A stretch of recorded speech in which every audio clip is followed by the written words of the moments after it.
Some people will consider this story a terrifying story, but for me, this is my love story. It was June of 1985, and I was trying to concentrate in the words that the officer was saying to me, but I didn't can.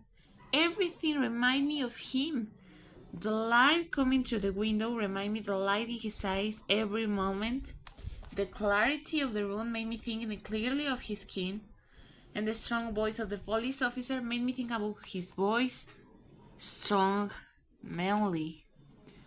Then I get back to the reality, and he said, "Woman, don't make this harder. How happened everything?"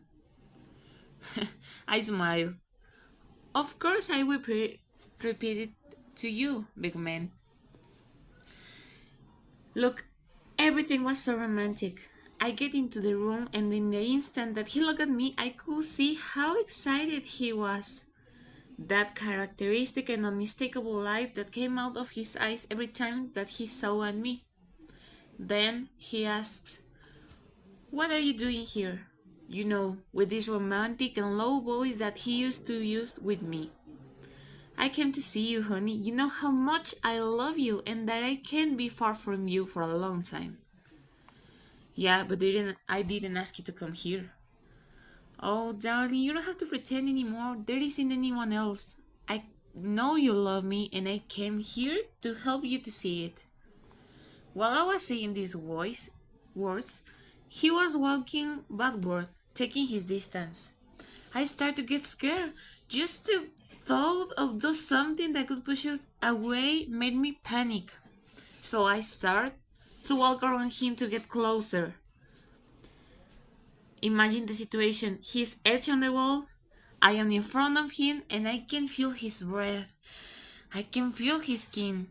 This is the moment. It's the only thing crossing my mind. I waited more than a year, and the moment is here.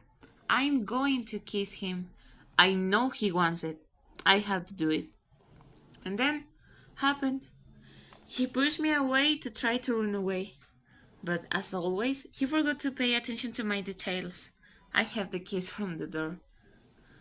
Oh, honey, you don't know how much I'm sorry that you did this. And that's all. I approached him, I buried the knife in his stomach and after in his heart. The same one I waited for so long time to be mine. And the officer then said to me, "Well, lady, I think you've spoken no to your sentence. You should find a lawyer." And that quickly, everything happened.